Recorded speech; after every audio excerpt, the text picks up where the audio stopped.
Hi, are you looking to buy a home before the end of this year? Welcome back to Empire Fine Homes YouTube channel. I'm Elias.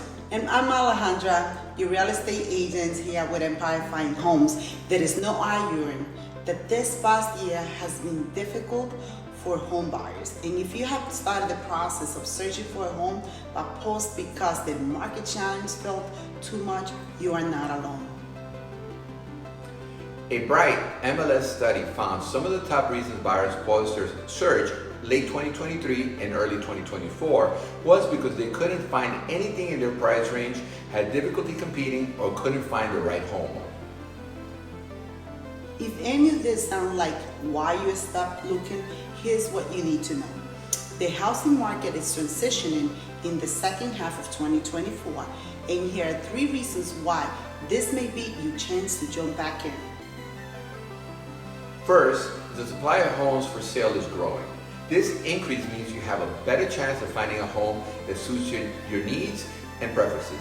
And if finding the right home was your biggest challenge, this is a big relief. Second, there is less buyer's competition. Mortgage rates are still around 7%, so buyer demand isn't as competitive as it was before. More housing supply means less intense bidding wars, creating a unique opportunity for you. Third, home prices are showing signs of moderation. Prices are still increasing, but at a more normal pace. The average forecast for home price appreciation in 2024 is around 3% to 5%, aligning with historical norms. And finally, the opportunity in front of you is significant. If you're ready and able to buy the second half of this year, might be easier to navigate.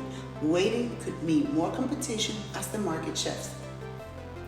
If you put your dream of home ownership on hold, now may be your chance to jump back in. Let's connect to talk more about the opportunities you have in today's market. Don't forget to like this video and subscribe to our channel for more updates and tips on how to navigate the real estate market.